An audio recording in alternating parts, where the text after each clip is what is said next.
explorar el campo de la biocriminología actual y examinar el funcionamiento de un programa psicosocial que emana de la Subsecretaría de Prevención del Delito. Entonces, ahí las preguntas que se abren: ¿qué es la gubernamentalidad algorítmica? ¿Cómo sería el nuevo pacto securitario? ¿En qué campo se mueve la biocriminología actual? ¿Y qué sería esto que se llama EDT? Y dentro del EDT hay un dispositivo específico que se llama ACEP. De ahí les cuento de qué se trata eso. Tal vez ya lo conocen también. Entonces, con respecto a lo primero, al tema de la gubernamentalidad algorítmica, el concepto dice que designa cierto tipo de racionalidad normativa o política que descansa en la recolección, la agregación y el análisis automatizado de datos en cantidad masiva, de manera de modelar, anticipar y afectar de antemano los comportamientos sociales. Esto significa que los individuos son tomados en absoluto, en la complejidad de sus múltiples determinaciones, pero también, al mismo tiempo, desarticulados, reducidos a series de medidas que los encierran en posibilidades probabilísticas. Entonces, como ven, de una u otra manera lo que conecta es el tema de la población con el tema, en este caso ya de los algoritmos. Entonces, ¿cómo avanzo ahí? El segundo punto o segundo concepto era el del nuevo pacto securitario. Sí, ya vimos más o menos de qué se trata el tema de la gubernamentalidad algorítmica. El nuevo pacto securitario se caracteriza por, entre comillas, la racionalidad securitaria de las prácticas de gobierno neoliberales, que tienen como característica la emergencia de tecnologías securitarias de gobierno fundadas en el cálculo de los riesgos, las que determinan formas diferenciales y socialmente estratificadas de control sobre las poblaciones según el modelo de gestión de la empresa, articulando una red heterogénea de prácticas orientadas a la protección de la vida, al mismo tiempo que a su disolución o abandono. Esto es una cita de Torres, que es un equipo que tiene un proyecto en la USACH sobre biopolítica, pero en ese caso lo que están mirando ellos no es este dispositivo específico del lazo, sino están mirando el Chile crece contigo, y cómo en el Chile crece contigo aparecen combinados el discurso social con el discurso sobre la neurociencia en el marco de esta racionalidad. En este otro caso, a mí lo que me parece que es como importante de ver es cómo se combinan argumentos sociales con argumentos de salud mental, o cómo aparece un dispositivo de detección y, comillas, tratamiento, eh, donde combina estas cosas, donde combina un tipo de criminología que es como de los 70, aun cuando aparece anclada como a una franquicia que está basada como en un modelo de evidencia. Entonces eso es lo que me gustaría como examinar. Entonces, esto está uno podría pensar estas dos cosas, la gubernamentalidad algorítmica y el nuevo pacto securitario, lo podría pensar a partir de un texto que es bien conocido, que usted no le voy a dar mucha vuelta, pero es un texto como clásico, donde les muestra como el paso de las sociedades disciplinarias a las sociedades de control. Es como las sociedades de control son algo así como este nuevo campo donde opera la biopolítica y donde los mecanismos disciplinarios se profundizan ya a un nivel como no se había conocido en épocas anteriores, en la medida que determina o llega el control incluso uno podría decir, llega al cerebro. Es como, aunque uno crea que tiene algún tipo de autonomía, autodeterminación sobre el territorio, el control igual llega hasta ahí, y el mismo control te ofrece las opciones. Entonces, ya dijimos que era gubernamentalidad algorítmica, cuáles serían las características o la racionalidad de este nuevo pacto securitario, y ahora tendríamos que definir qué sería biocriminología actual. Son definiciones de Nicolas Rose, que es como es un tipo que trabaja como desde Foucault, pero llevado a un campo súper empírico. Eso es lo entretenido de Rose. Entonces él señala que la biocriminología actual dice que es un campo que se encuentra perfilado por la aparente epidemia de conductas antisociales, agresivas y violentas, que en teoría se originan en la merma del autocontrol, la racionalidad, la madurez, el juicio, el tacto y el razonamiento. Entonces, esto implica, esta biocriminología que se enfrenta en el fondo a esta aparente epidemia, se traduce o implica la implementación de una respuesta institucional que controle a esta plaga de anticiudadanos que parecen carecer como de todas las capacidades de gobierno, de autogobierno, que serían constitutivas de la agencia moral civilizada. Esto combinaría una doble estrategia, es decir, tenemos que hay una epidemia, hay una plaga de anticiudadanos, y frente a eso la respuesta institucional combina dos cosas. Por una parte, es preciso entender que las condiciones que llevan a esa conducta antisocial, o sea, por una parte es preciso entender las condiciones que llevan a esa conducta antisocial, con el objetivo de identificar a los individuos con esas propensiones e intervenir sobre ellos para reducir el riesgo que entrañan para sus familias y comunidades. Es decir, hay un primer tema que tiene que ver con intervenir para reducir el riesgo. Y por otro lado, dice, ha de priorizarse la protección del público frente a las amenazas de la salud física y mental que estos individuos y sus acciones representan. Esa sería como la doble estrategia de la biocriminología actual. Entonces, en este marco, entendiendo ya, insisto, como intenté entrelazar el argumento, es como gubernamentalidad algorítmica, nuevo pacto securitario y este campo de la biocriminología actual que está, si uno mira desde dónde funciona, es como bien positivista y está es un modelo basado en evidencias, que es como lo que se utiliza en la Subsecretaría de Prevención del Delito. Entonces, en este marco, ahora como aterrizando, analizaremos el programa LAZO, deteniéndonos en específico en el componente EDT, dije tratamiento, y es el equipo de detección temprana. Y eso es lo curioso, dice detección temprana, y en el instrumento de evaluación en específico que se utiliza, que se llama ACET.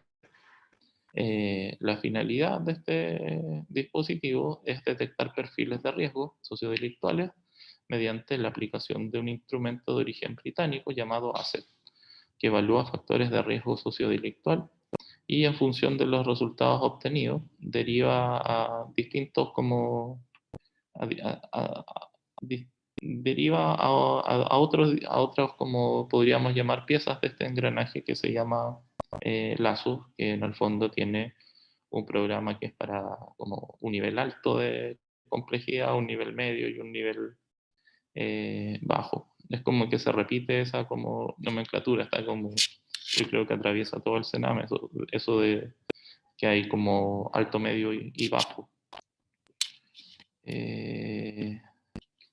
Después, decir que de acuerdo a las definiciones institucionales, la función de este componente es oficiar como puerta de entrada del conjunto de casos que son informados a los municipios por carabineros de niños, niñas y adolescentes que ingresan a las comisarías, pero también otras derivaciones de la red de infancia local por infracción de ley o conductas transgresoras, o bien que en el marco de una demanda espontánea de la familia o institución a cargo solicitan una evaluación del perfil de riesgo del menor.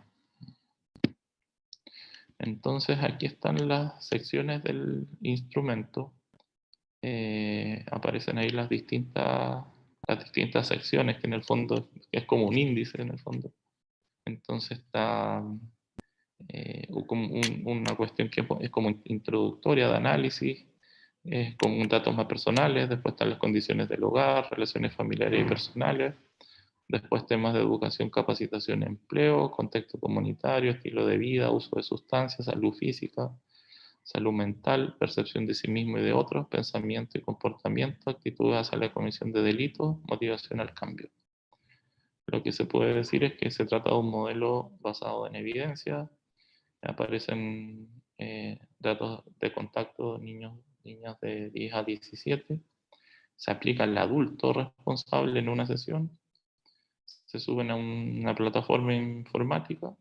Y hay un momento al final en que después de que el EDT, que puede ser un colega, lo aplica, después pasa por una revisión que hace el asesor de la subsecretaría, que tiene un nombre extraño, no lo recuerdo ahora, pero lo que hace es como en el fondo, eh, un colega acá lo llamaba calibrar, pero lo que hace en el fondo el asesor es desde ese otro lugar determinar si lo aplicó bien o no, y como que como que ecualizan los resultados. Entonces, si uno lo mira como en perspectiva, ahí coloqué una definición genérica de algoritmo, que sería como conjunto ordenado de operaciones sistemáticas que permiten hacer un cálculo y hallar la solución de un tipo de problema. Entonces, ahí además podemos decir que cada una de las secciones que les mencionaba se lee de la misma manera, excepto la sección motivación al cambio, que se lee a la inversa, por lo tanto más puntaje es más riesgo. Cada sección tiene la misma proporción, son 11 secciones de la cual se deriva el puntaje final, se aplican por trabajadores sociales y psicólogos, la evaluación de riesgo es válida por 6 meses, el asesor en la sección revisión hace lo que podemos llamar calibración, este es el puntaje que arroja bajo, medio o alto, y para mí la pregunta que me gustaría como compartir con ustedes y ver eh, qué piensan es como este instrumento tiene dos características, o hay dos conceptos que van entrelazados, que es el tema que predice y que previene.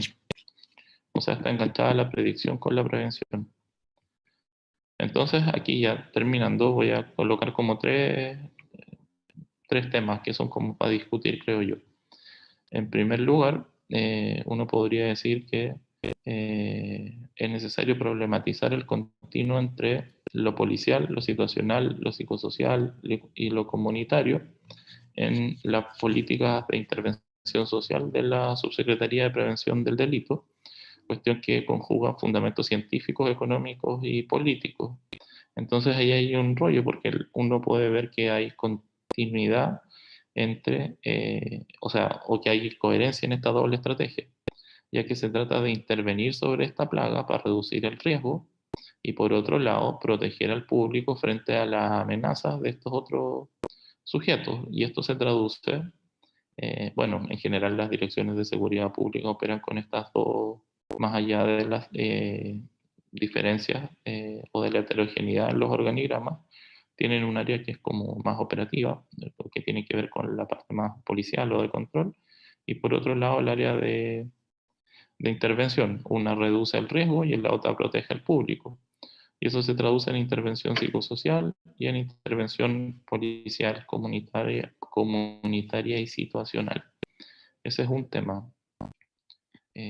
Después, en segundo lugar, es como interrogar la ausencia del enfoque de derechos en las orientaciones técnicas. Sin ir más allá, por ejemplo, no aparece la cuestión del género, de la cultura, así como de lo intercultural, como uno pueda, como eso adopta, bueno, se puede nombrar de distintas maneras, pero en general, género, cultura, participación, derechos, siempre aparecen como componentes transversales de cualquier dispositivo de intervención, y acá no hay enfoque de derechos, o sea, directamente no hay enfoque de derechos. Entonces es un programa social dirigido a la niñez y cómo en el fondo esta ausencia de enfoque de derechos va de la mano con lo que uno podría llamar injusticia predictiva. Para mí, lo que sería entretenido discutir, o sea, no sé si entretenido, pero algo que es importante discutir, es que se trata de un discurso profesional científico respecto de las posibles vidas futuras de niños, que emana de la evaluación vía ACET. Entonces ahí habría que examinar esa relación entre predicción y prevención, y ahí aparecen hartos conceptos, sobre todo de este grupo que ha trabajado analizando el Chile Crece Contigo. Aparece la cuestión de la susceptibilidad, del riesgo, de la peligrosidad. Y aquí está la cita que andaba buscando, que aparece en ese libro, Tecnofeudalismo. De acuerdo a Durán, la teoría se cristaliza en los algoritmos que organizan la información. Los datos producen sentido enlazados en un conocimiento previamente constituido, y se llama injusticia predictiva a las implicaciones de esos sesgos en la vida cotidiana. Bueno, ahí habrían hartas cosas que discutir. Me gustaría después como conversar más que una película que tengo ahí como a la vista es Minority Report, no sé si la recuerdan. Y eso sería como el colmo de la injusticia predictiva. Pero, y en tercer lugar sería el último punto, es necesario interpelar como la hegemonía conceptual y política de las respuestas del Estado dirigidas a la seguridad pública y el papel que tienen en este nuevo pacto securitario que las ordena y las orienta en la sociedad chilena en la actualidad. Aparecen como 3 relatos sobre seguridad a nivel institucional, donde aparece la seguridad pública, la seguridad ciudadana y la seguridad humana. La pública en general no, ya está como más desacreditada, entonces todo transcurre entre la seguridad ciudadana y la humana. La ciudadana es como a medio camino de la humana es como es demasiado amplia, y la seguridad ciudadana termina pareciéndose mucho a la seguridad pública. Entonces, bueno, eso es algo que habría que igual discutir, porque por más que digan que hay seguridad ciudadana y que hay enfoque de derechos, en realidad aplican, por ejemplo, instrumentos como estos que no tienen enfoque de derechos. ¿Y qué más? Lo que se necesita, entre comillas, lo que se necesita, y con esto cierro, es algo así como pensando en que el abordaje es desde una perspectiva que supone usar conceptos de la biopolítica. Rawls plantea que lo que necesitamos acá es una biopolítica crítica del control, que se pregunte cuáles son los beneficios, cuáles las ganancias y para quién, cuáles son los costos y para quién, de las estrategias de control que buscan identificar y gobernar a los individuos biológicamente riesgosos en nombre de la protección del público. Eso. En eso estoy trabajando. Es como una primera presentación, pero mi rollo es como como mirar bien el área de prevención en este campo de la seguridad. Voy a cerrar. Dale. Oye, tremenda presentación. Yo ya lo venía oliendo. ¿Cachaba algo de tu trabajo? ¿Sabes de qué me acuerdo? Antes de pasar como... La idea es que ahora podamos hacer una ronda de preguntas, comentar esto de... esta semi-ponencia del Alex. Es que me acuerdo de las palabras de Marcelo Ferrer cuando hace la... No sé si lo cachan, Marcelo Ferrer se llama, el tipo que hace la introducción a la vida del hombre infame en Foucault. Y él dice que cuando uno entra a Foucault, digamos, dice que al pánico máximo, como que entra a la celda, digo en el lenguaje de ese libro, porque entra a la celda, a los campos de concentración, etc. Y uno puede ver desde adentro cómo va funcionando cada dispositivo del terror. Le dice como... Y entonces es pesado entrar en Foucault. Y claramente lo que hace Rose, yo conozco a Nicolás Rose vino en 2015 a la Diego Portales. Un amigo mío fue el que trabaja ahora, que es que escribió este libro con la, no sé si lo cachan, este libro con la Oriana, ¿cómo se llama?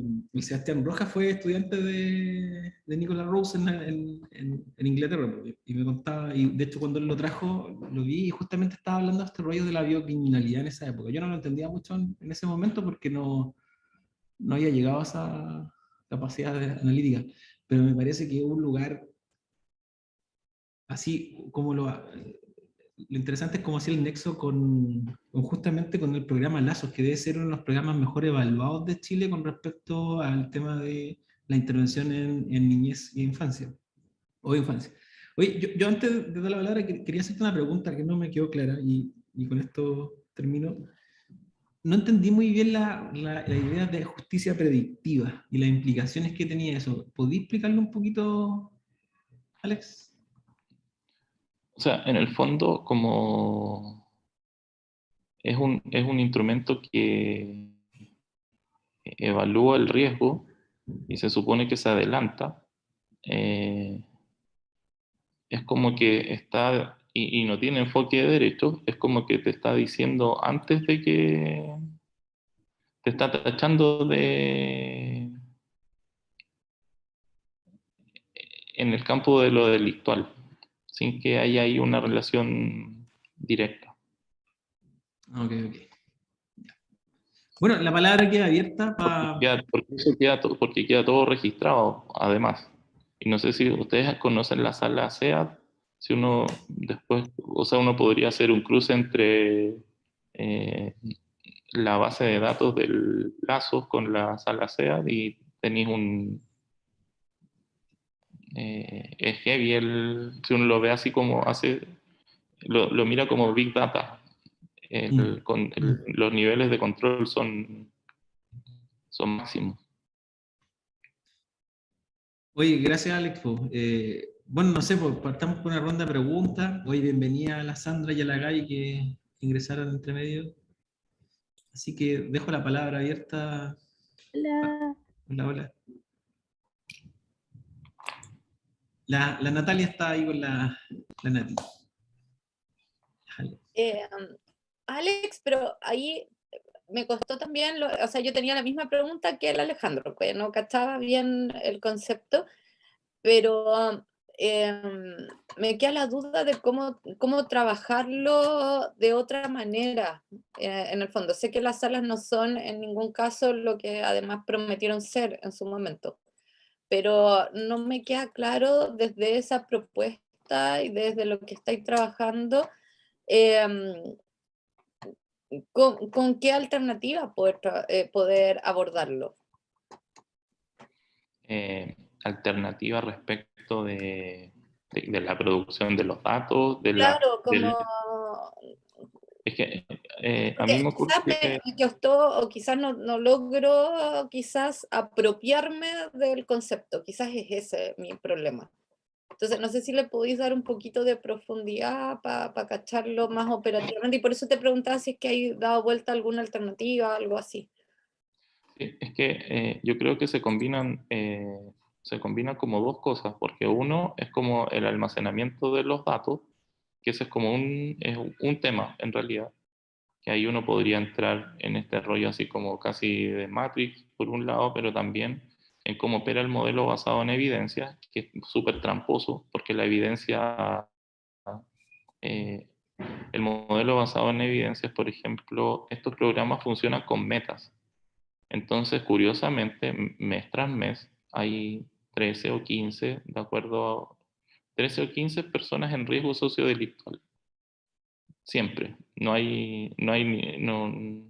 Es como tienes que cumplir la meta, porque si no cumples la meta, no estás haciendo bien el trabajo. Entonces, si hay dos profesionales, tienes 26 o tienes 30, por ejemplo. Entonces nunca van a haber menos de 30, porque siempre van a haber 30 en riesgo sociodelictual. Y cuando no cumplen la meta empiezan a buscarlos por todas partes. hasta que calza uno con el perfil. Y ese chico queda atrapado en la base. Esa es como una cosa, pero por otro lado es como eso va de la mano con argumentos que son de salud mental, con argumentos de criminología que supuestamente, comillas, de punta, que no tiene enfoque de derechos. Cuando uno lo mira, yo empecé a leer como las orientaciones técnicas y no me lo tragaba primero, pero no hay. Y también aparece una cosa curiosa porque es como un engendro de franquicias, como que tiene una que es de Inglaterra, tiene una que es como gringa, parece que la de acá es como el invento chileno. Entonces ese es mi rollo. Algo ocurre ahí que finalmente no me parece justo. Ese es uno de los lados. Igual lo estoy empezando a mirar. No sé si contesto. No, gracias, que es para comprenderlo mejor y apropiar. Por eso digo, es mi ignorancia. Perdón, Alex, es que para poder aprender gracias a ti, en el fondo, porque no lo tenía para nada claro esa noción. Así que muchas gracias, porque ahí me queda más claro a qué te refieres. No, pero caché que es súper complejo el concepto porque, o sea, uno puede entender desde Foucault mucho más fácil, es control, Sí, claro. ¿cachai? Pero lo lleva, no sé, aquí se está llevando a un lugar que es como completamente técnico y que llega a ser como complejo de como atraparlo, no sé cómo explicar.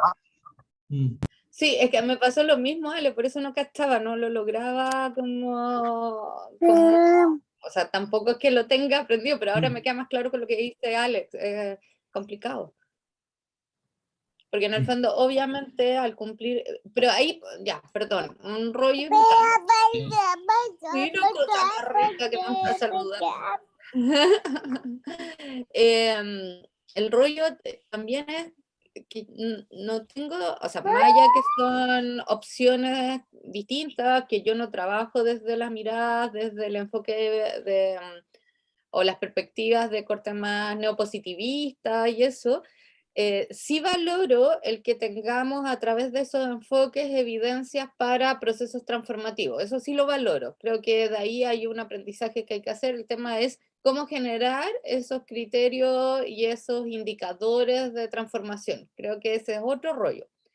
Pero no me queda tan claro cómo este proceso, en lo que nos presenta el Alex, se transforma en un aporte, pues, efectivamente. Perdón, no sé si me enredé, pero quiero decir que no es una negación a todas las perspectivas basadas en evidencia, más allá de que yo no las trabaje o más allá de que no las comprenda del todo, qué sé yo, pero más encima de lo que nos presenta el Alex, no veo cuál es el aporte si es solamente un cumplimiento de meta y no la construcción de indicadores más complejos de transformación. Perdón, no sé si hay queda más claro.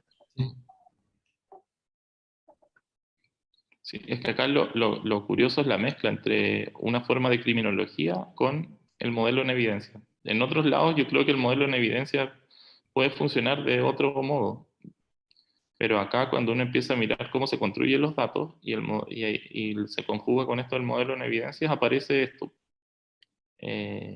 Ahí es curioso ver cómo los equipos hacen de todo para cumplir la meta. A mí eso me llama la atención. Y por eso tienen buenos resultados. Hoy está la Katy ahí con la mano levantada. Sí, yo quería aportar algo, tal vez muy básico, y disculpen, pero me sumo a la ignorancia de la Nati, pero solamente a propósito de la experiencia, yo trabajé en la cárcel, bueno, en medio libre y en medio cerrado, trabajé 2 años en el complejo penitenciario Cambalpo, en la sección juvenil con chiquillos, y en el Ligüen, que es la cárcel para infractores de ley. Y lo tengo muy presente, bueno, porque todavía voy harto al Ligüen a ver a los chiquillos, y siempre había una discusión que tenía que ver un poco con cómo se mantenían estos programas, distintos programas que se ejecutaban en medio cerrado y en medio libre con los chiquillos, y que desde el sentido común, en realidad desde la desde la atención directa uno veía que no eran programas que tenían tanto impacto en términos de transformar estas trayectorias delictivas de los chiquillos. No obstante, ahí aparecía algo que, por eso hago la reflexión y tal vez suma a la conversación, aparecía una cosa que no era menor, que eran términos como la evidencia quedaba de alguna manera sujeta a la norma, a la ley, porque había una trampita que no era menor, que tenía que ver con que las causas penales en RPA, en responsabilidad penal adolescente, no salen en los antecedentes, por así decirlo, de los chiquillos cuando continúan esta trayectoria delictiva sobre los 18 años. Entonces, los programas hacían la cuenta con que los chiquillos efectivamente habían cumplido sus sanciones, ya cualquier tipo de las modalidades de sanciones que había, pero el corte se hacía ahí a los 18 años, porque de ahí pasaban a otro sistema penal. Entonces el programa, cuando se medía bajo los rangos hasta la mayoría de edad, parecía efectivamente muy exitoso. Pero cuando uno iba, y a mí me pasaba porque de repente iba a la cárcel de adultos y me encontraba con los chiquillos ahí con 18 años. Entonces era así como, este programa en realidad no era tan exitoso. Entonces solamente quería sumar un poco como de alguna manera también el eje de la norma y la ley también jugaba a favor también de muchas veces la validación como de estos programas o estos análisis de datos. Yo quería poner un ejemplo de los modelos en evidencia. Hay una cuestión que me tocó ir o verla, y que es un sistema que utiliza Carabineros, que se llama STOP.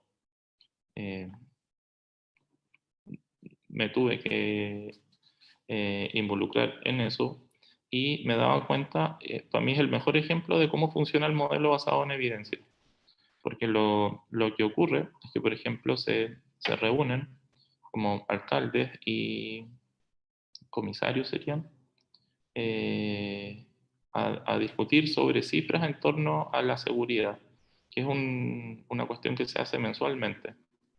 Entonces, es curioso porque ahí presentan los resultados, presentan las evidencias. Entonces, se discute, por ejemplo, si un tipo de delito sube. Se supone que eso es un problema porque hay algo que están haciendo mal.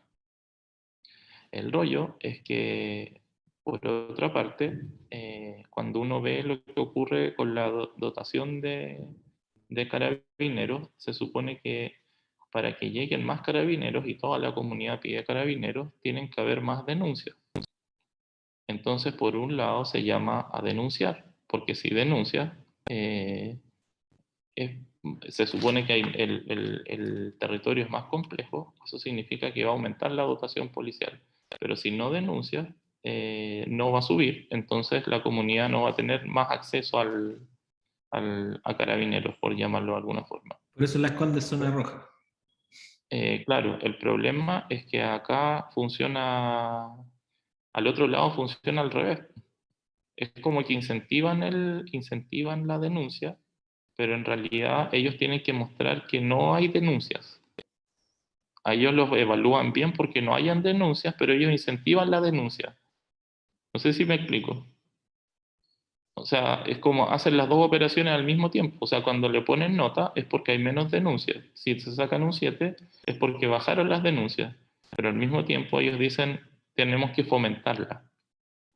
Entonces la evidencia se queda en un lugar extraño, por lo menos, o por lo menos sospechoso. No sé si me logré explicar. Sí, Nati, ahí está la Nati con la manita. Ay, perdón, de nuevo, es que me interesó mucho eso, es que No. además me quiero sumar a lo que dice la Katy, porque pensando en intervenciones con jóvenes, uno de los campos más complicados, con jóvenes, no con niñeces, infancias en particular, con jóvenes, estoy pensando si hay que caracterizarlo en edad de 14 hacia arriba, programas internacionales han logrado incorporar los procesos de identidad, construcción de identidad, subjetividad, biografía, trayectorias de vida, etcétera, a estos programas desde enfoque basado en la evidencia, pero construyen indicadores que son distintos, no en esta lógica, sino que incorporan la subjetividad. ¿Para qué? Justamente para poder ver indicadores de transformación en términos de lo que implica, me carga la palabra, pero o ya sea rehabilitación o reinserción, todas estas cosas. No sé, estoy pensando en programas de corte más, los he visto en Reino Unido, están en España, por ejemplo, hay una línea programática mucho más amplia, o sea, no termina en esto, sino que la apuesta de la transformación está dada en esta, comillas, reinserción, y que pasa por desde arriendos de casa, acompañar el proceso, ¿me entienden? Como no además Ahí, este sí, proceso de egreso como que es que por lo menos acá he visto que es como el checklist y chao, así. claro, es que ahí mi sospecha es que en el fondo eso es una decisión por un tipo de enfoque, es una decisión política, porque yo creo que no sería en este caso el modelo de evidencia en sí el problema, sino que no tiene enfoque de derechos, aun cuando el modelo de evidencia se presta para, depende de los usos, hay como usos de la evidencia.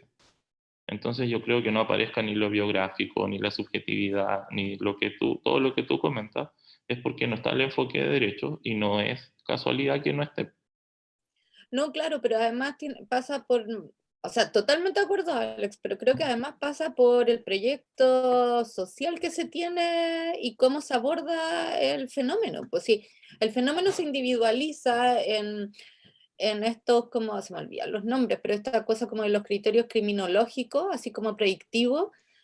Obviamente vais marcando procesos y salís a buscar a estos cabros en este sistema, pues, ¿cachai? Así como para que cumplan con.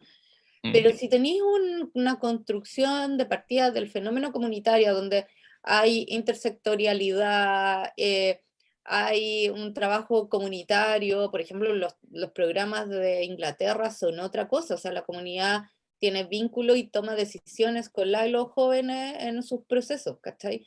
Es otra mirada, es otra forma de entender el tema. No es un cumplimiento de, ay, cómo lo llamas? Perdón, a esta altura del día estoy tan estúpida. Cumplimiento de metas de programas, ¿me entienden? Es como la ideología de fondo es lo que sustenta el proceso. Claro, o sea, en este caso yo creo que es porque es la mirada de la Subsecretaría de Prevención del Delito sobre esto, la que se plasma. O sea, es lo que ocurre con el caso de Chile. Para mí el rollo es como, no hay algo así como perspectivas críticas mirando el tema de la seguridad, y si uno se pone como más pesado, es como no hay perspectivas de la izquierda claras sobre la seguridad, porque es un tema incómodo.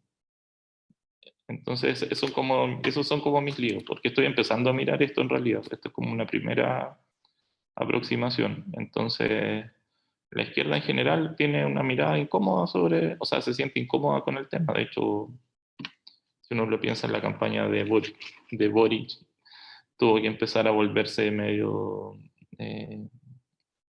o sea, tuvo que empezar a tener un relato en relación a esto, y bueno, creo que no hay perspectivas críticas, a lo más llegan a algo así como bien general, que es refundemos la policía. Para mí son como dos caras de la misma cosa. No sé si se entiende qué es lo que ando buscando. Lo que es por un lado mostrar cómo funciona, pero por otro, como examinar esa brecha o esa incomodidad de las perspectivas críticas o de izquierda sobre el tema de la seguridad. A todo esto revisé mucho sobre artículos que hablen del programa Lazos, artículos académicos, y no pillé. Si les encargo, por favor. Hacen seminarios internos donde todos se vanaglorian unos a otros de que es un modelo basado en evidencia. Salvo eso, no veo así como artículos preocupados de la intervención psicosocial que se hace sobre niños que tienen este perfil sociodelictual. Biológicamente riesgoso, me huele mal eso. Oye, está Rodrigo en la panel. Adelante. Sí, bueno, hola a todos y todas. Alex, primero felicitarte, po. es un buen ejercicio el que nos propone, sobre todo cuando es un campo tan poco explorado quizás en Chile. En función a eso, justamente, yo creo que las preguntas que hace Natalia son súper atingentes y necesarias. El pensar, digamos, cómo se van sumando otros indicadores u otras, digamos perspectivas alternativas a, pero entiendo de que este es el primer paso, digamos. Lo que yo veo que tú estás haciendo es como un desmontaje, ¿no es cierto?, de la política que opera hoy día, y creo que como primer paso está súper clever lo que estáis haciendo dentro de lo que entiendo que también, digamos, cada una de las láminas, ¿no es cierto?, son congruentes con los objetivos de lo que estáis investigando, y me parece que es súper pertinente, ¿no? Y ahí justamente un poco de las últimas reflexiones que se hacían era también, tú decías, digamos, acá, antes de la aplicabilidad operativa del programa, hay una decisión política, pues, y eso está a la luz, digamos, a propósito que no está incorporado el enfoque de derecho. O sea, casi podría ser de que cuando los cabros entran en el sistema 24 horas, le pasamos también el grillete y el carnet para entrar al siguiente circuito penitenciario, después de los 18, porque va a quedar ya capturado, digamos, por esta lógica predictiva, y que coopta y que incorpora, digamos, a estos sujetos no ciudadanos, ¿no es cierto?, al sistema penal. Y desde ahí me surge, digamos, algo bien interesante que tiene que ver justamente con este desmontaje que haces, es también el tener esta mirada como de duda, ¿no es cierto?, ante todos estos programas que también vienen desde otros lugares del planeta.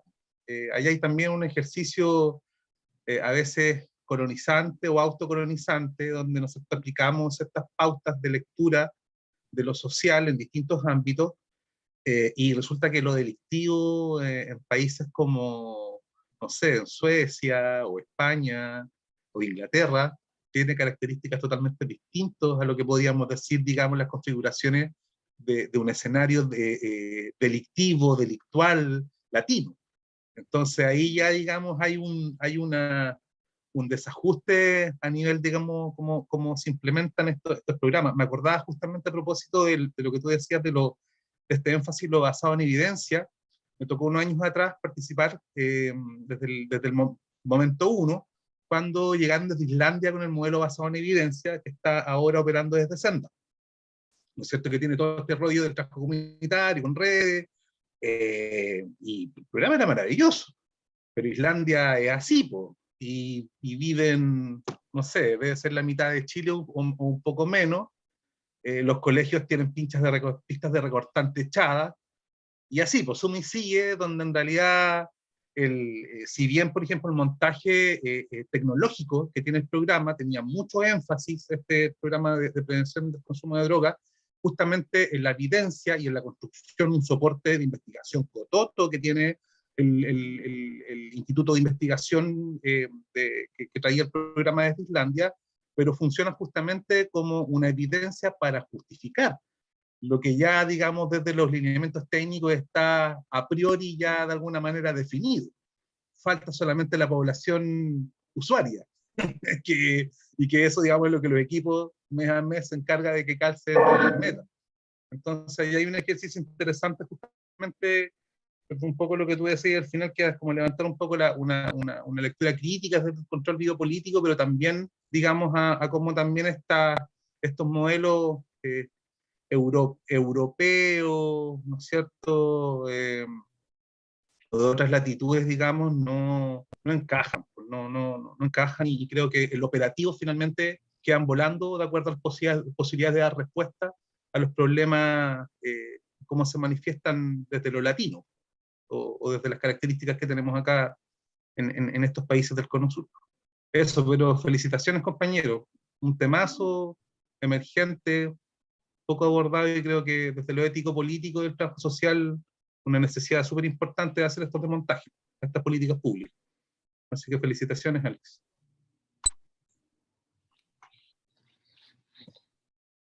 No sé si hay más opiniones por ahí. Ay, ya que la tera, yo quiero hablar de Yo, nuevo. sí, Está el Rodri primero. te voy a Rodri. silenciar, Hernández. Ay, qué pesado, Rodrigo.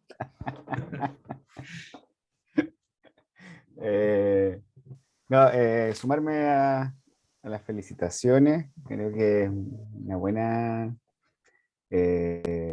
apertura, como, ¿no es cierto?, a un ámbito no teorizado tan potentemente desde esas referencias que usa el Alex. Y como también, que un poco, yo creo que es un poco lo que adolece un poco los procesos también académicos en pregrado, posgrado, que son los estudios aplicados no a programas sociales. Creo que es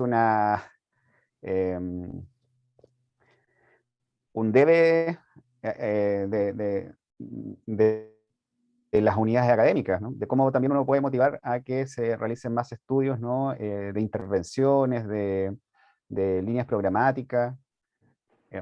Cuando estaba hablando el Alex, un poco la relación, ¿no es cierto?, o esta interpretación que hace del programa. O sea, lo primero que me acordé era, yo participé en la discusión fuerte con la Delia del Gato, cuando era directora de Sename, cuando se instaló Senainfo.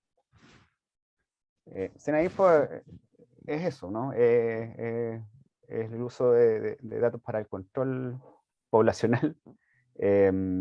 Y, y claro, o sea, era muy basado, ¿no?,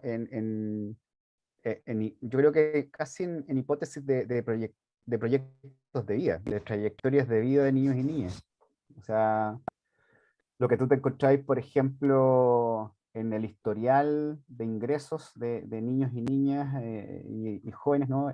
Era los que llegaban a esa, ¿cómo se llama? Eso, tú lo hablaste, ese estilo de nivelación de la complejidad, ¿sí? En términos de medio bajo alto, los que llegaban a los programas de alta complejidad eran todos los que ya pasaron por todos los niveles. La gran mayoría había partido en los programas iniciales comunitarios casi, territoriales, que en los SIG famosos, los centros infantos juveniles. Son muy antiguos esos. Es que yo soy antiguo. Por eso de allá venimos, ¿cachai? Y claro, y me acuerdo que hicimos hace 2 años atrás un estudio de los datos, nos queríamos meter en eso, ¿no? De la OPD Quillota. La OPD de Quillota fue una de las primeras OPD en Chile. Y el grupo de trabajo de las estudiantes de trabajo social hicieron un análisis de 12 años de ingresos. Hicieron el análisis de la base de datos. ¿Cachai? Se conocieron los permisos, obviamente sacaron todo el dato sensible y con los permisos de la OPD, de Sename, y logramos hacer un estudio, y ese estudio es muy interesante porque permitió como desmontar en cierta forma en cómo se estaba generando, por ejemplo, apuestas preventivas de seguridad en Quillota, desde la municipalidad. Por ejemplo, le mostraron como categorías, porque fue un estudio de 2 momentos. Fue el análisis, y después le mostraron ciertas categorías a distintos funcionarios, entre ellos el alcalde, en ese momento Mella, a gente de tribunal, a los propios directores de programas de Sename y otros de salud y educación.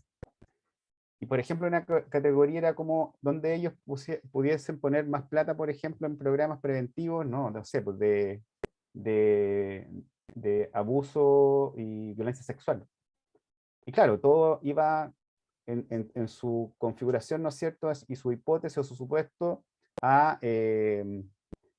me acuerdo, no sé, pues el Cerro Mayaca, bueno, Katy lo conoce, el Cerro Mayaca, ¿no es cierto?, todos los lugares, ¿no es cierto?, que y increíblemente los datos te llevan por otro lado.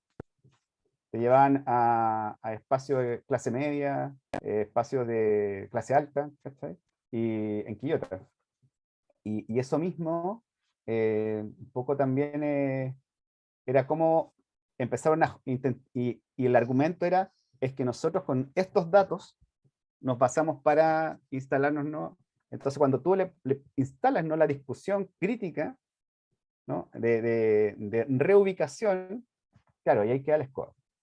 Hay que dar la escoba y buscan nuevamente esa evidencia, ¿no?, de las seguridades territoriales nuevamente.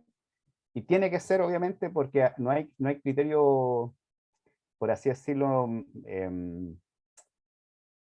materialista, ¿no? Histórico de los procesos y de los lugares. Entonces, y ahí, claro, ahí consigo, evidentemente, el modelo te lleva y te arrastra, y ahí nuevamente entro yo también en la discusión en la formación profesional. O sea, ahí hay profesionales, y no es primera vez que, o sea, en muchos programas se esfuerza el ingreso. O sea, puede ser crítico y todo, pero los equipos igual fuerzan. Las ONG que licitan estos programas también los fuerzan. ¿Cachai? Incluso los que tienen, por eso yo no sé si el tema del enfoque de derechos sea una condicionante, porque hasta ONG que se declaran fundadas en la Convención de los Derechos y en los Derechos Humanos hacen el mismo juego. Y, y fuerzan el ingreso de poblaciones, ¿cachai? Por el tema de estar atado o no a este baile que le instala la licitación y la subvención. ¿Sí? O sea, lo que en Senam es súper fuerte, porque en Sename lo que pasó con los 80 bis se llamaba, ¿sí? O sea, es un monstruo, ¿cachai? Un monstruo de violencia, ¿cachai? Como, pero también para el profesional como sujeto de intervención también. Entonces, creo que ahí, claro, se abre como ayudó bastante como en la presentación, Alex, como que te abre un poco también empezar a revisar y analizar otras líneas programáticas y todo, pero también en ese cuento de interpelar, creo yo, y no es menor, al tema de los estudios, ¿cachai? De programas. Yo creo que es una deuda grande. Estaba la Nati también ahora. Sí, que a mí estoy como para tejer con las intervenciones de los dos Rodrigos, porque me pareció súper interesante, porque algo que sí tenemos en Chile es el tema de la relevancia, y en Chile, pensando en una perspectiva latinoamericana, descolonial incluso, son las biografías de las y los jóvenes en términos de trayectorias de vida. Eso sí está estudiado, ¿ya? De eso sí, si queremos hablarlo en esta lógica, evidencia, comilla, tenemos, ¿ya? Entonces, cuando les nombro los programas que están afuera desde esta otra perspectiva, a mí lo que me impacta es eso, como la incapacidad que tenemos nosotros desde Chile para el diseño de políticas públicas en pos de incorporar estos elementos que ya están. Haciendo un recorte, que no me gustan tampoco jugar con esto, pero si pensamos de la revuelta hasta ahora, no sé, ahí por ejemplo todos los relatos que aparecen en el libro El saltar el torniquete, tenemos relatos y en lo personal, porque una de mis pasiones son las investigaciones en los mundos juveniles, los relatos de los cabres son cabres que han sido intervenidos desde la guata de la mamá, ¿cachai? Y esa es la palabra de ellos, desde la guata de la mamá que estoy interviniendo, manejan las intervenciones al derecho y al revés, saben lo que tienen que hacer, cómo hacerlo, cómo verse. De hecho, es muy heavy lo político pegado en el cuerpo, ¿no? Y en las cuerpas, o sea, saben cómo usarlo, no es que no sepan. Y los interventores, las interventoras también saben el rol que están jugando ahí, o sea, cómo hacer el egreso, o sea, es como esta pregunta de, ¿te vaya a portar bien? Sí, me va a portar bien. ¿Vaya a volver para acá? No, nunca más voy a volver para acá. Listo, chao, egreso. Entonces, me parece que ahí tenemos un debe brutal en términos de intervención y en construcción de indicadores, y ahí digo, tomando solo como ejemplo, que desde las perspectivas basadas en evidencia, yo creo que hay un desafío para trabajarlo desde otros enfoques, pero haciéndonos cargo de justamente estos elementos que sabemos que están. O sea, y además me impacta demasiado cómo estas intervenciones por año, que voy a hacerlo bien bruto, ya les dije que no tengo mucha cabeza, pero tenemos tanta evidencia que no resultan estas intervenciones, tantas, sí, pero ya es brutal la cantidad de evidencia que tenemos, y se sigue manteniendo, e incluso la reforma, comillas, de Sename, que debería hacer aceptar la ley este año, que parte por la macro zona norte, no incorpora tampoco estos elementos, po. Sigue siendo un elemento, como decía Alex, de cumplimiento de meta. Si no hay una apuesta por una transformación, y eso a mí me sigue molestando, me pone furiosa, me baja la ira, porque siguen siendo los cabres objetos de cualquier cosa, menos de protección, menos de sujetos transformativos, ¿cachai? O sea, es como, ni siquiera objetos de protección, o sea, es como, perdón, ya, es como eso, como que rabia, porque evidencia hay, si hablamos en esos términos. Ya me callo, Rodrigo, para que puedas hablar. No, Sí. era una cuestión súper puntual nomás, era que era un poco lo que decías tú, o sea, lo que tuvimos en la intervención, o sea, yo cuando estabas hablando me acordaba de la famosa salida, ¿no? Porque los egresos, tú decías como logrado, medianamente logrado, era como 3 opciones, no sé si Katy te acuerdas, y era como, era muy loco porque no tenía criterio, o sea, no tenía forma de generar ahí el soporte de objetivar tu propia intervención, ¿cachai? Y es muy loco eso, ¿cachai? Muy, porque al final termina siendo revisado en relación a cómo te van a evaluar como profesional dentro del propio dispositivo.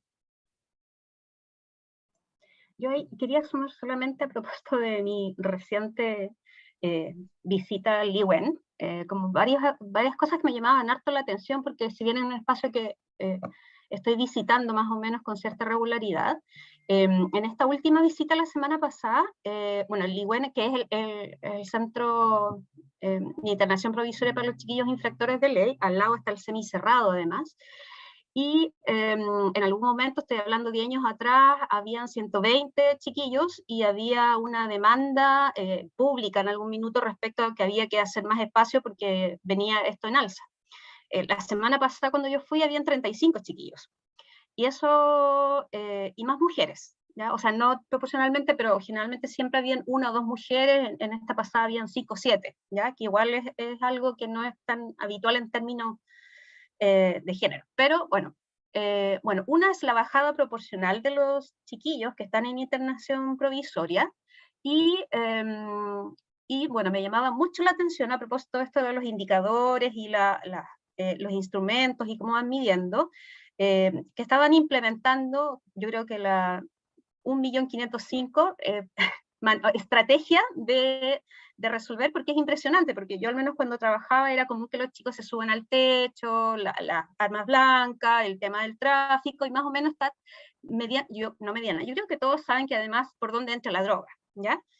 Etcétera. Pero finalmente en esta estrategia nueva estaban implementando, porque están divididos los chicos por casa, esto es muy doméstico, pero es para que, ya voy a llegar al punto brevemente, están divididos por casas por niveles de complejidad, ya los primerizos, los que tienen cierta trayectoria, los que entran por tercera vez, depende del delito también, es una reproducción para, entre comillas, menores de edad, pero que reproduce claramente el sistema carcelario de adultos. Y bueno, ahora se les ocurrió hacer una intervención que tiene que ver con construir procesos de identidad basados en los perfiles de cada casa.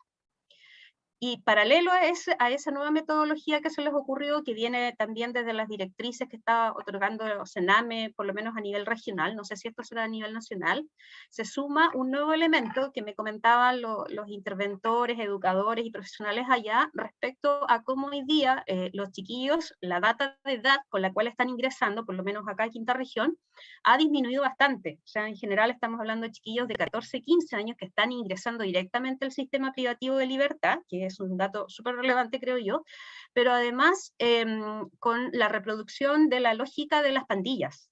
Y ahí me viene un poco lo que quería sumar, como tomando lo que decía, dos cositas. Uno, el concepto como de lo territorial. Hoy día, adentro de la cana, los chiquillos tienen peleas de bandas territoriales por temas de narcotráfico.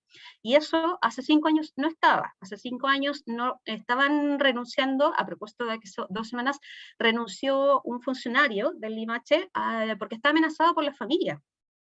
Y eso no había pasado.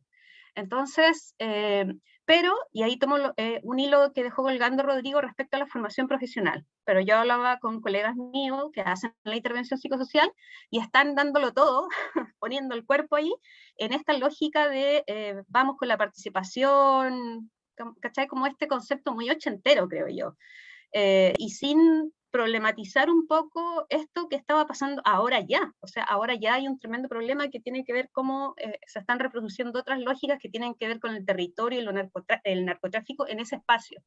Entonces ahí, solamente se lo dejo ahí para la discusión y conversa. Sí.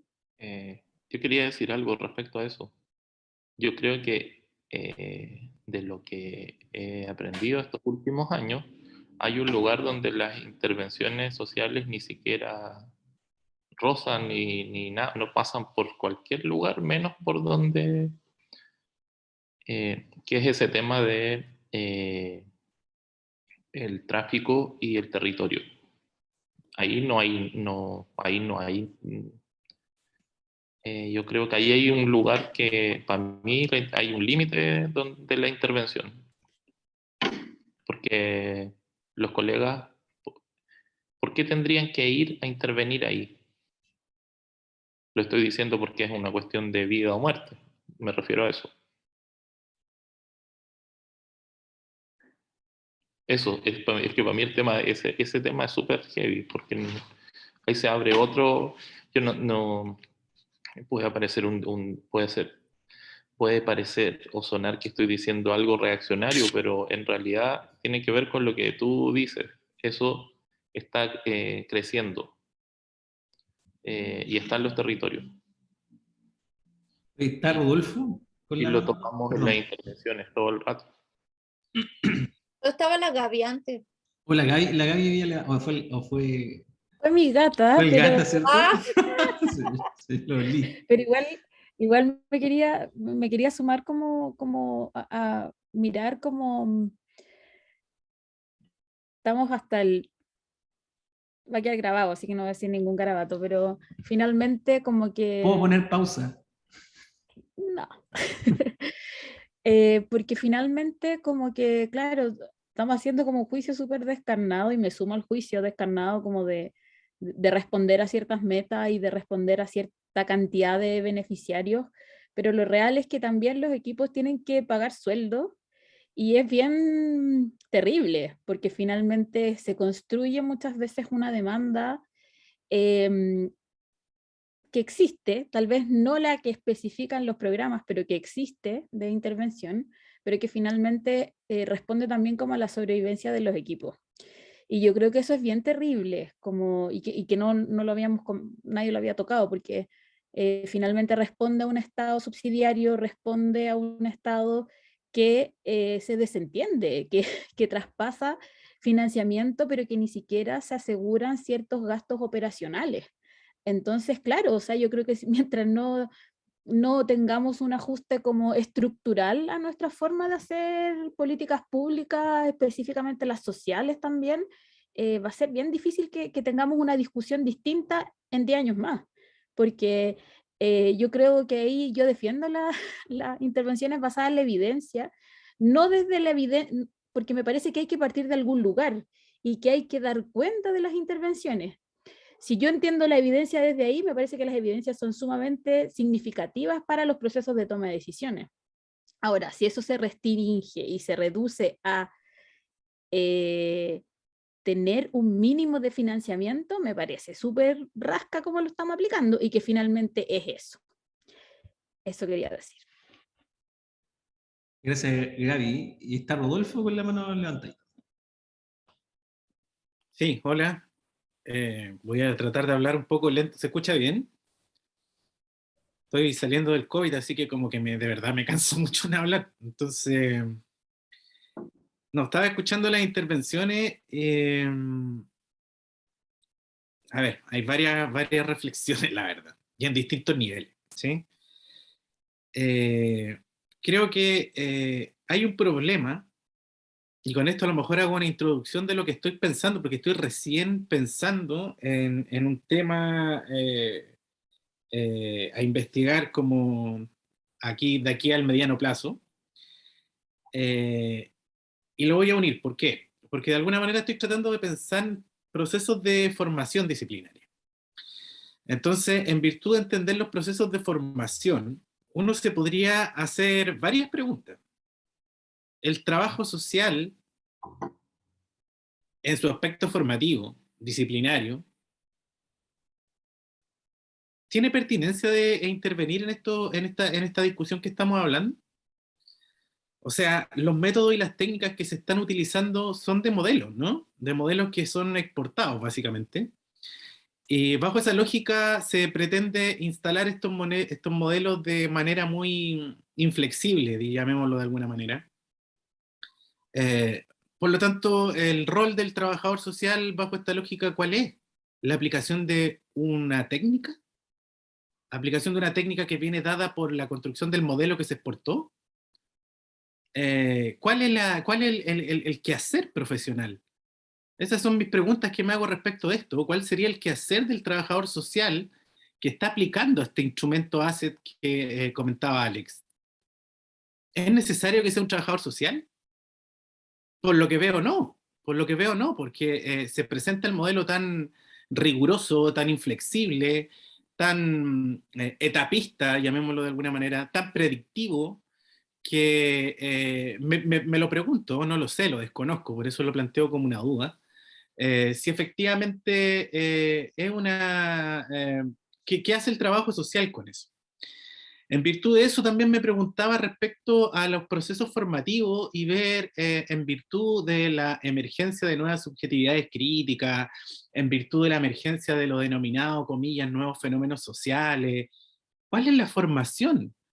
¿Cuál es el nivel con el que están saliendo los profesionales? ¿Cuál es el nivel de actualización que están teniendo los colegas que están interviniendo? ¿Sí?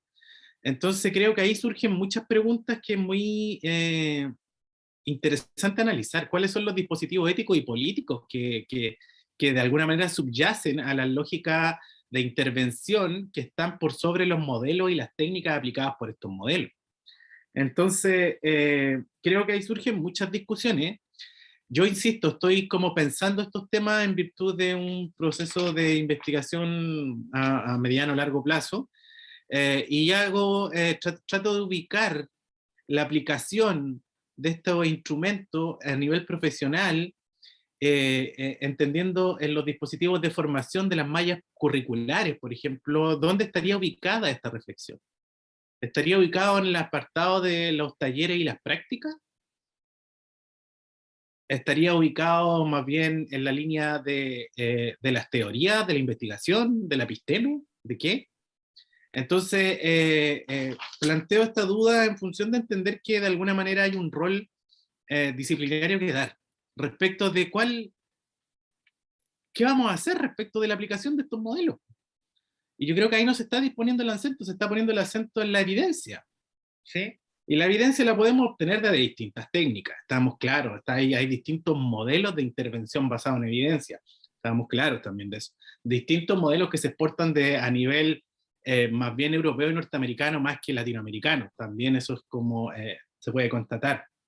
Entonces, en virtud de aquello, creo que es pertinente instalar la discusión disciplinaria, y felicito a la Alexia por el trabajo, sin duda, Pero mis preguntas y mis interrogantes van por esta vía más bien disciplinaria, respecto de qué dice el trabajo social en la aplicación de estos modelos, ¿sí?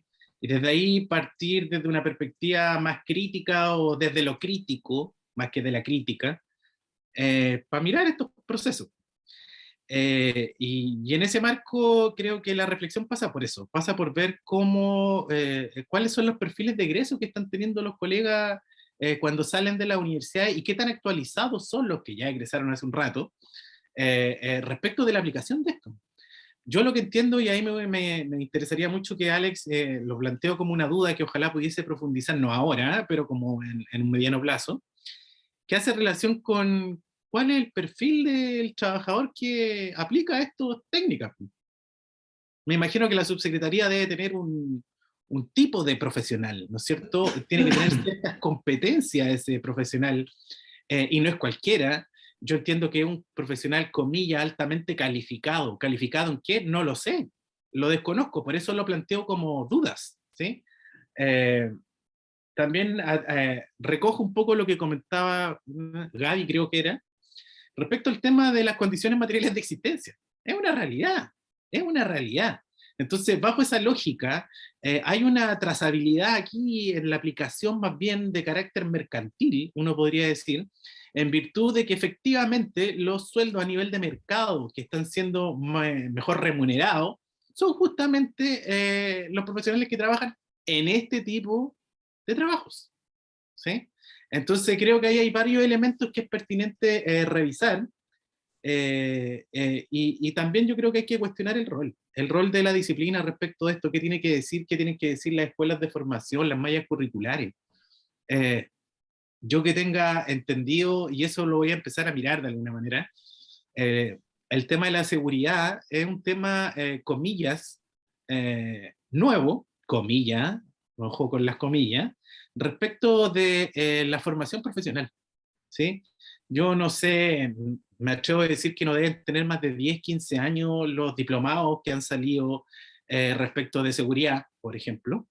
Entonces, y hay una hegemonía, o sea, si yo creo que yo he revisado súper por encima, insisto, y eso creo que lo tiene que hacer Alex, dentro del abanico de formación en materias específicas, como en este caso la seguridad, que podría venir por diplomado, tenemos distintas instituciones que ofrecen estos diplomados. ¿Cuáles son las competencias que están entregando estos procesos de estudio?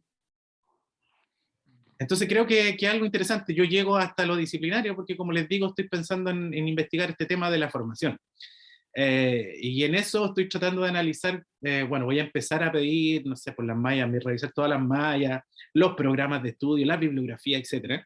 Y creo que ahí se abre un tema interesante que puede ser un poco transversal a varios temas que se están tocando. Así que yo hasta ahí planteo mi duda, o más bien mi reflexión, respecto de cuál es el rol disciplinario en este proceso en particular que está planteando Alex. La verdad que me quedan dudas bastante razonables y bastante juiciosas respecto de la formación profesional que están teniendo aquellos colegas que están ejecutando justamente estos planes, proyectos y programas basados en evidencia. Eso. Muchas gracias, Rodolfo.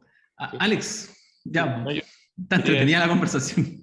algo como, por ejemplo, yo lo que me planteé en esto, que es como, no es preliminar, más bien desde el campo conceptual, pero desde el campo del trabajo, yo creo que igual ya llevo, igual poquitos años, pero son como 3 entrando al 4, y creo que todavía me parece poco, estoy tratando de entender el campo de la seguridad.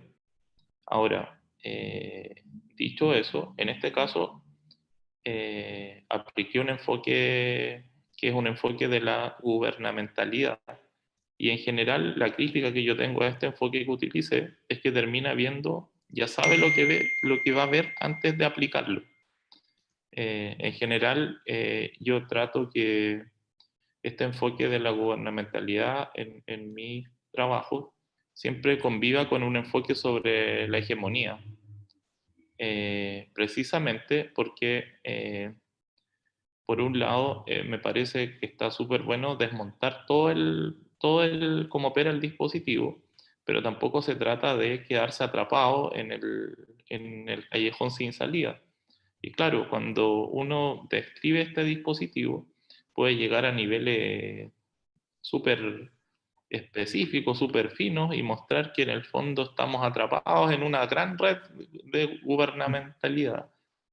Pero cuando uno utiliza un enfoque sobre la hegemonía, la cuestión aparece un poco más rústica, pero es un enfoque que es más transformativo, es como dar la pelea por moverse de seguridad pública ciudadana y de ciudadana humana, porque humana aparece como dentro de lo que, de las discusiones que se están dando, implica como tratar de ser como de interrumpir la hegemonía, que son estos modelos basados en una criminología que es positivista y que por lo tanto busca, o sea, funciona con modelos basados en evidencia.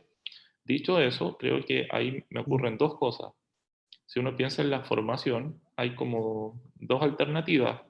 O dejan criminología como un ramo que ya en algunos lugares existe hace mucho rato, lo dejan en la malla como salud mental, por ejemplo, o queda como en un electivo, o por otra parte, uno dice,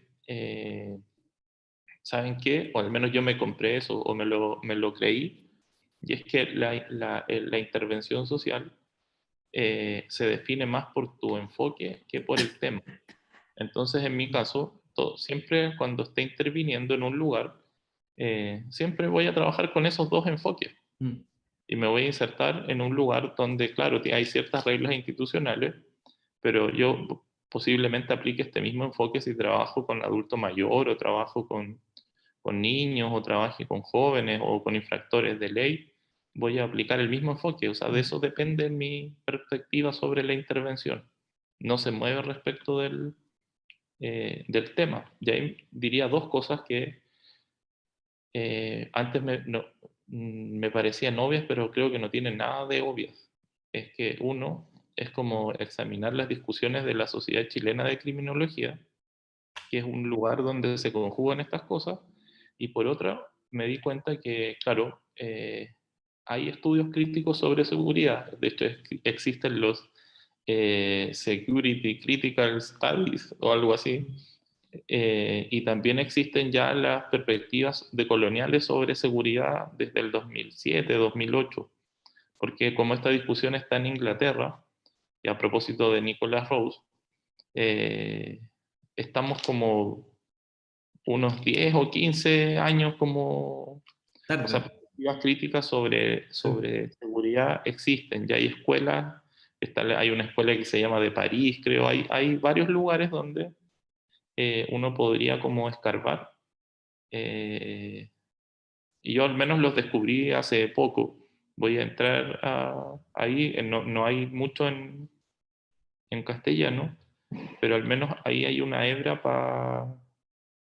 para comparar lo que hace acá la Sociedad Chilena de Criminología con lo que hacen estos estudios críticos, ver si los incorporan o no. En un diplomado que participamos una vez, por ejemplo, no estaban incluidos, era como, la discusión era sobre seguridad ciudadana desde un enfoque de derecho, pero eso sigue quedando en la letra, que es lo que se comentaban las colegas hace rato. Pero eso puedo decir. Oye, muchas gracias, Alex. Yo creo que estuvo tremenda tu presentación. Nos abre como bien el tema de una perspectiva crítica que es como la... Yo no sé si esto está dentro de lo Foucaultiano, de hecho como define Nicholas Rose como lo post-Foucaultiano. Y creo que hay un avance también de la teoría propia de la gubernamentalidad, y que algo que Rose viene haciendo desde la perspectiva de lo neuro hace rato, y a mí me parece sumamente interesante, para mí es súper atractiva. Y me quedo con eso también, que es un aporte también para pensar críticamente prácticas de intervención que de repente son súper naturalizadas por nosotros. Y hago esto solamente para cerrar, y ya es tarde. Me acuerdo de un profe que teníamos, el profe de filosofía, que decía que el trabajo social cada vez desde esta perspectiva se acerca más a la ingeniería social. Entonces, lo que permite este enfoque más poco gubernamental, un poco atrapar críticamente a esta ingeniería social que trata de atrapar también a la intervención humana, que es desde nuestra disciplina. Entonces, es bacán. Hay preguntas que me quedan abiertas, como qué es lo que es el tecnofeudalismo. Leí algo por ahí una vez, pero eso es más cuático todavía, entiendo yo. y me parece que igual es algo que podamos ir revisando más adelante. Así que gracias, Alex, por tu presentación. Me gustó y creo que da también a lo que hacíamos antes, recordar esto de elegir un texto, un tema candente y llevarnos a pensar nuestras prácticas profesionales. Así que muchas gracias por llevarnos a ese lugar. Eso. Pasando a otro tema y ir cerrando, yo sé que ya es muy tarde, pues son las 7:05. Contarles que, y así voy a preguntarle a la Gaby y la Natalia se nos fue, que tenemos que retomar el tema del libro. Yo estuve este mes por la postulación al FONIS, que hoy día lo entregué hace como media hora atrás, sobrepasado con eso. Así que podríamos retomar, no sé, Gaby y Cristian también, que no está, pero él me había dicho que podíamos retomar el tema del libro y la línea editorial para poder revisarlo. No sé qué te parece, Gaby. Sí, Si podemos juntarnos de aquí a no sé, la próxima semana o la subsiguiente para poder... la subsiguiente real lo puedo hacer, pero la próxima no. Pero Ya, la pues. subsiguiente, Súper, entonces para poder como llamar una pequeña reunioncita y ver en qué estamos y cómo lo seguimos haciendo. Así que ya, bacán, la raja. Entonces, ese es un tema. Y el otro es que, no he armado, pero voy a armar por lo mismo, una especie de drive para que puedan irse inscribiendo los que quieran, Gaby, Katy, Rodolfo, Rodrigo, para justamente tener unos temas y presentar y poder discutir. En el caso de la Katy, que está haciendo su tesis doctoral por ahí, bueno, está en el proceso. Que también sería bueno invitar absolutamente, pero eso, porque hacer eso como este espacio también un lugar para discutir también esto que trae el Alex hoy día, las propias teorías críticas que creo que son perspectivas muy interesantes para todos nosotros. Y que harto por decir, podríamos estar harto rato discutiendo esto, así que, pero por hoy día es suficiente. Y por otro lado, con Rodrigo habíamos conversado durante la semana de retomar el tema del podcast y la idea sería como comenzar a rearmar el tema del podcast como un espacio conversatorio, quizás con un giro un poquito más político también, que se va a ver bien entretenido de aquí a fin de año, o al menos hasta octubre, noviembre. Y eso es como parte de los proyectos que estamos teniendo para este año. Eso, no sé si había conversado con Rodolfo, pero no sé si Rodolfo quería presentar la próxima sesión, algo así era. Se nos bueno, fue. Se nos fue. no, acá estoy. Sí, lo que pasa es que, como te digo, estoy recién comenzando a ponerme el tanque de oxígeno para empezar a bucear este tema. Entonces, pero sí, yo creo que podríamos lanzar algunas perspectivas ahí respecto de este tema de la formación en que está. Pero la verdad que no lo voy a comenzar a revisar. Voy a comenzar por las mallas curriculares y tener una primera visión sin leer programas ni bibliografía, sino que una especie de estado del arte respecto de los títulos de la cuestión, como diría alguien por ahí. Interesante. Bueno, entonces eso sería, yo estaba pensando que podría ser el 30 de junio, que es día jueves, como en el mismo horario, así que en un mes más volver a juntar y bueno, tener ya algunas cosas más resueltas ahí, el tema del libro, el podcast y las próximas sesiones. Así que bueno, agradecerle a todos también que hayan venido y estuvo entretenida la conversación, me gustó harto, al menos a mí, no sé qué opina el resto. sí, estuvo súper buena. Sí. Gracias, Alex. Oye, Alex, ¿Sí? o sea, Alejandro, si no, era que igual de repente, de aquí antes a la otra reunión, a lo mejor se puede ocupar el WhatsApp para eso, es para que propongan algunos temas, posibles temas a abordar en el podcast. Ale me dio la tarea de puntear algunas cositas de manera muy general, por lo que no sé, un tema que en realidad de hecho muy amplio, pero que un tema podría ser actualidad en la intervención social en Chile, trabajo social y plurinacionalidad, en función un poco a temas vigentes, ¿no es cierto?, en la Constitución, nueva Constitución, trabajo social y lucha socioecológica. Estoy pensando como en temas emergentes. ¿Ya? La otra vez, por ejemplo, me tocó participar en una especie de seminario que hizo el Colegio de Trabajadores Sociales, donde estuvo la Paula Vidal, que salió el tema socioecológico, salió el tema también de urbanismo, como temas, entre comillas, emergentes. Y también lo había dividido así, como temas disciplinarios y temas coyunturales. Y en los coyunturales coloqué, por ejemplo, el tema de la ley de regulación y el código sanitario, y también el tema de constitución, pues de convención constituyente. Entonces ahí me imagino, bueno, de hecho hay trabajadores sociales que me parecen, sí, creo que como 3 o 4 trabajadores sociales que son 6. constituyentes. 6 en total. Así Que que la idea podríamos, es que, podríamos invitar uno a un podcast, por ejemplo, y conversar de eso. de todas maneras, entonces un poco lo que sugeriría es que para que igual podamos tener como al menos una plantillita de temas para el año para poder organizar ese espacio desde el NIS, el que también por WhatsApp, por correo, como sea más cómodo el poder hacer algunas sugerencias de tema, y si también tienen algunos nombres de invitados, tanto mejor, para ir ya como avanzando con eso. Ya, pues, ¿te parece que yo haga como algo así online donde podamos ir inscribiendo esas cosas? Y ahí las vamos poniendo en algún repositorio. Súper. Oye, entonces, muy agradecido que hayan venido todos.